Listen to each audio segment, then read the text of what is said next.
Update. Am I the a-hole for telling my mom she's dead to me if she mentors my bully? Original post. So my 16 male mom 40s is a teacher at my school. Our school has a special elective you can take, which is being a teacher's aide during your elective period. It's mostly stuff like grading papers for them, making copies, mentoring, etc. It's pretty much always just a teacher's favorite student at a time.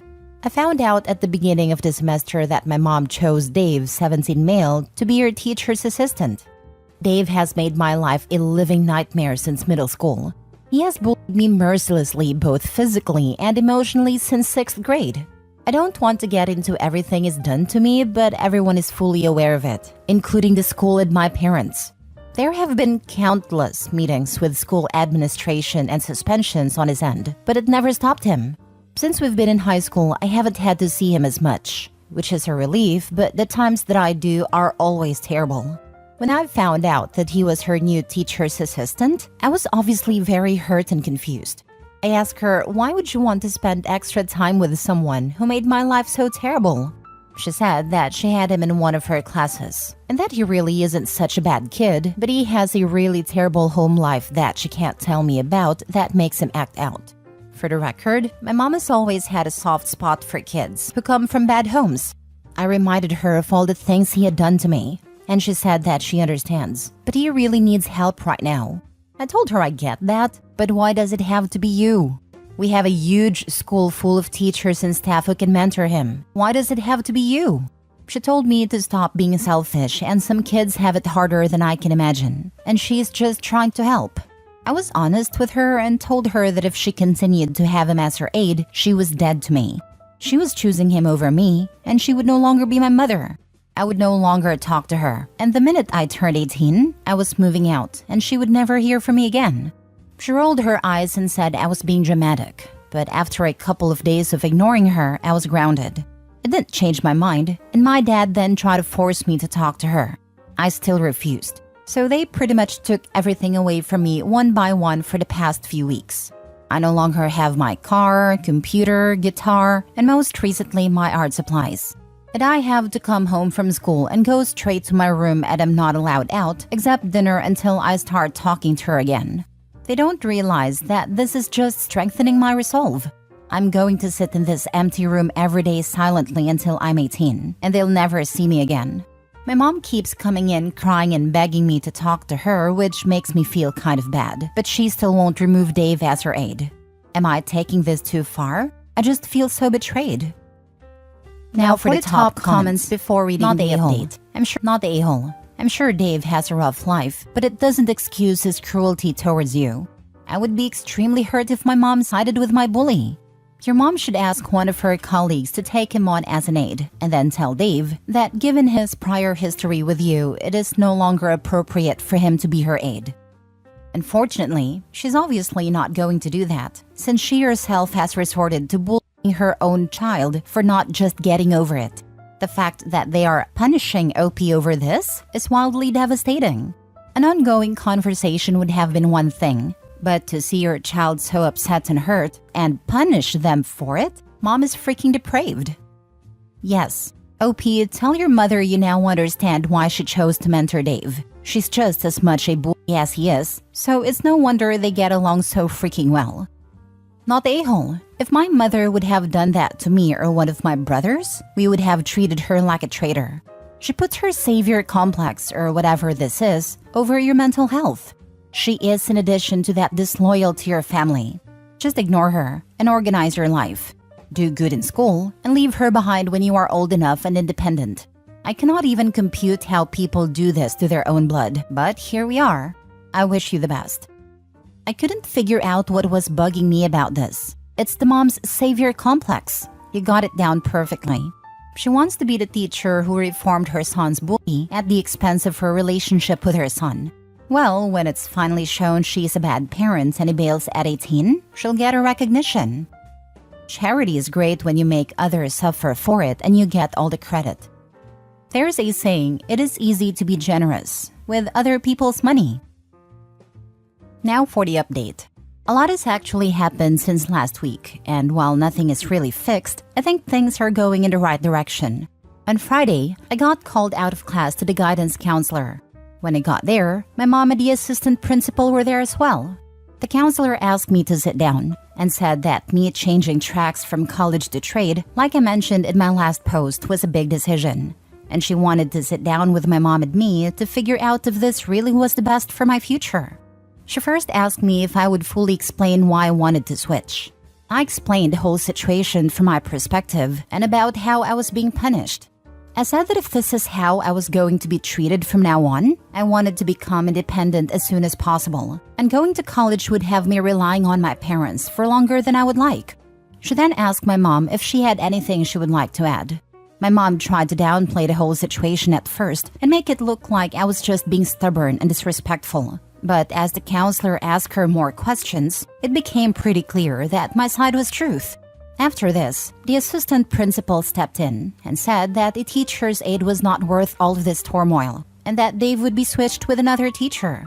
The counselor then asked me if this would help me to start working things out with my mom. I said not really, because it wasn't even her choice, and she hasn't even admitted she's done anything wrong. She then asked my mom if she was willing to apologize for anything that had happened. My mom gave a half-hearted apology, where she said things had gone overboard and she never meant to hurt me so much. The counselor asked if I would like to apologize for anything as well, and I said not really, but nobody pressed me on it.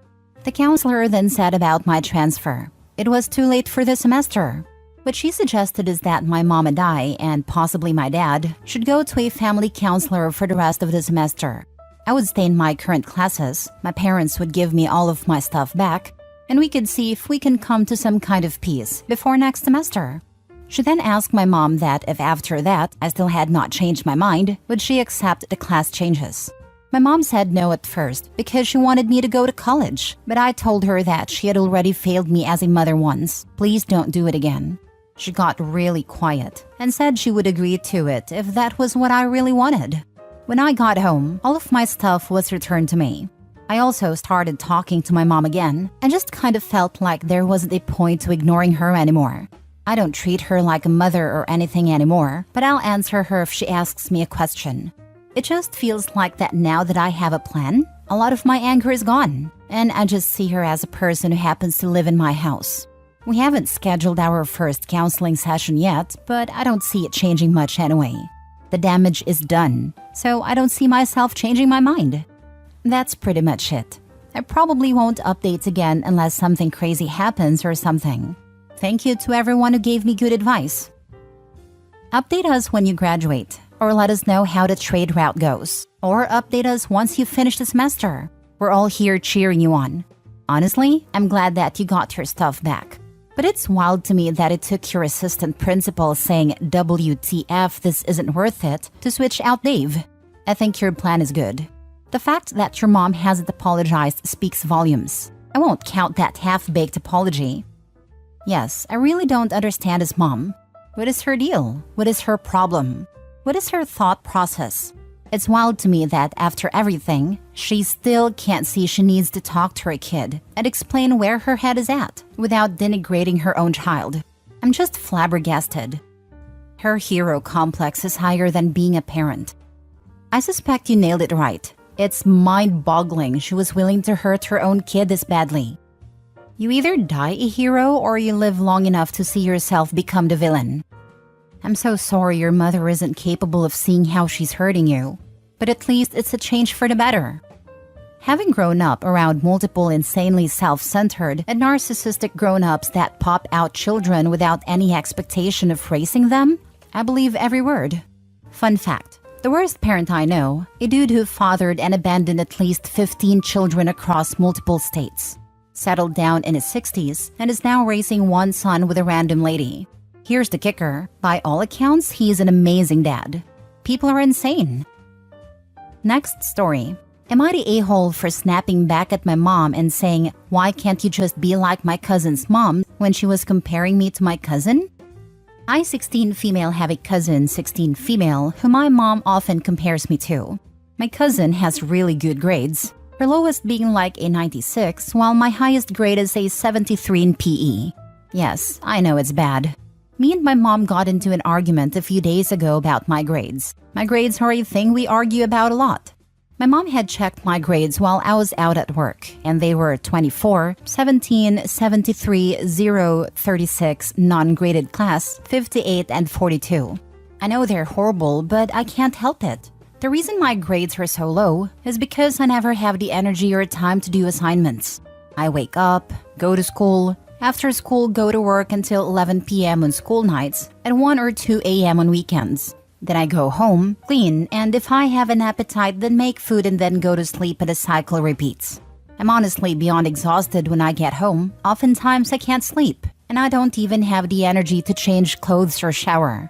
It's gross, I know. No need to lecture me about it. During our argument, my mom said, "Why can't you be more like your cousin?" It's something she said before, but I was already in a really bad mood and snapped back at her saying, "Why can't you be like cousin's mom?" She looked at me like she saw a ghost, and I started apologizing profusely. She slapped me and told me to go to my room, so I did. That night, I tried to go to talk to her, but she just ignored me. I know what I said was wrong, but I can't help but feel she deserved it. For context, my cousin and her family are pretty wealthy. Her mom is a doctor and her dad is a lawyer, so I'm sure you can imagine their total income. While me and my mom barely survive on our combined income. I have to give her 95% of my paycheck, including all tips, so I don't have much. I'm a waitress, and what I do get goes into food. I often go days without food while my cousin eats out almost every day. They'll invite me, but I can never go due to work or my mom not allowing me. My cousin and her family also go on vacation 3 to 5 times a year, which I'm invited to but can't ever go to. I know my mom tries her best to provide for me and her, as my bio dad bailed out when my mom got pregnant with me, but I often feel myself resent her because I see her going out on dates in luxury restaurants which are all paid for, while I'm stuck at work, starving. While on a date, she always orders more than she can eat and take the rest home for herself. I'm not allowed to have any of it or I'll get in trouble. She'll also often bring guys over, and I'll have to come home after a long day to sounds of my mom having fun in the bedroom. I love my mom so much, but it's been a few days since we talked, and I feel like such a bad daughter. I'd love advice on how to fix things or what to do about this situation. So, am I the a-hole? Now for the top comments. Not the a-hole. I don't get the idea you have that your mother is some kind of a saint. She's busy getting laid while you're working your fingers to the bone paying her rent, and she doesn't even take care of you. Your mother is a piece of turd. Agree, she's a POS. She can't even bother to share the nice food with her hardworking daughter. Sounds like mom is a hoe. I wouldn't be surprised if she isolated a dad away from Opie. Sweetie, there is nothing you need to apologize for. You can let her know this is how you feel every time she says it to you. Your mom should be caring for you and not tearing you down. The fact that she will eat good while you go without is beyond me. Do you have a trusted adult you could talk to? Are you able to get your own account?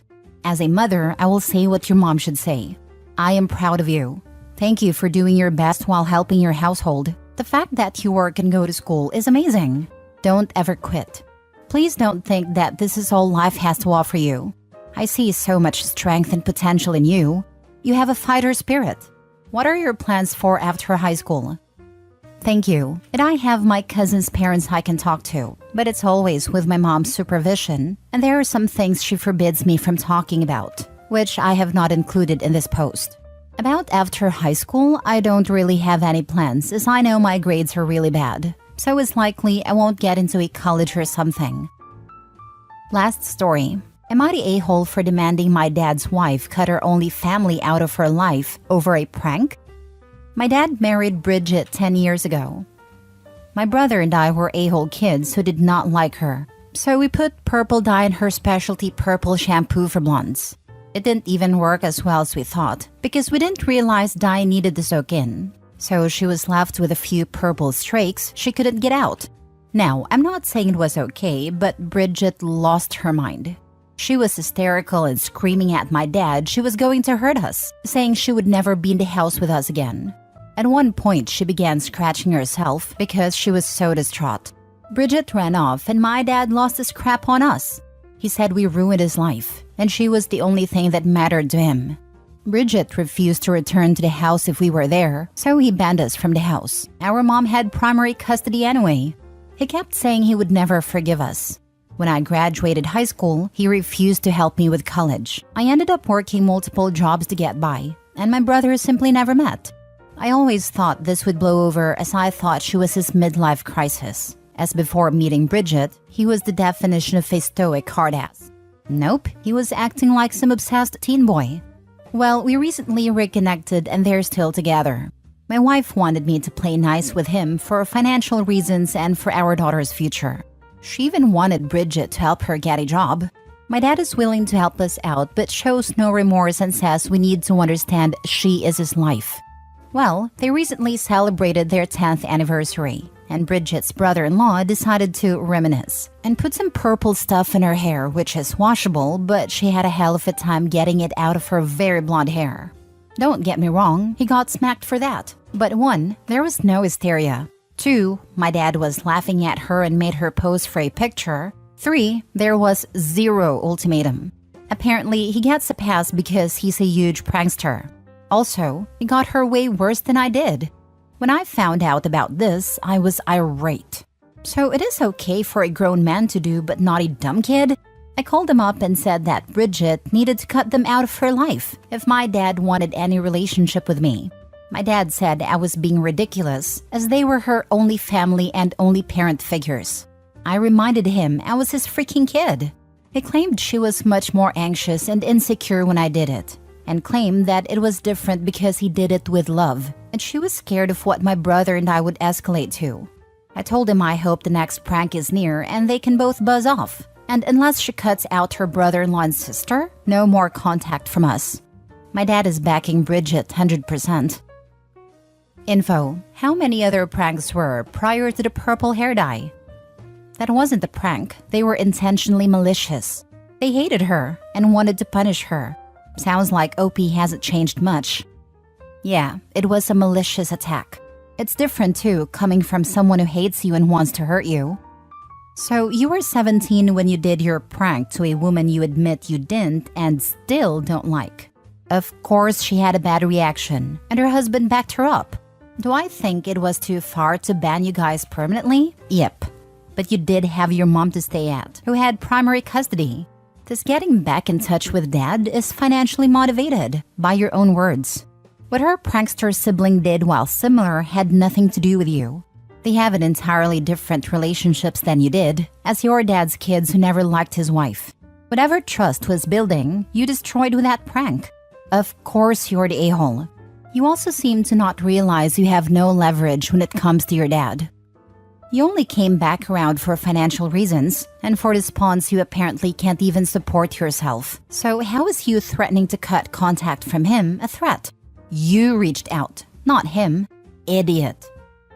Definition of don't threaten me with a good time.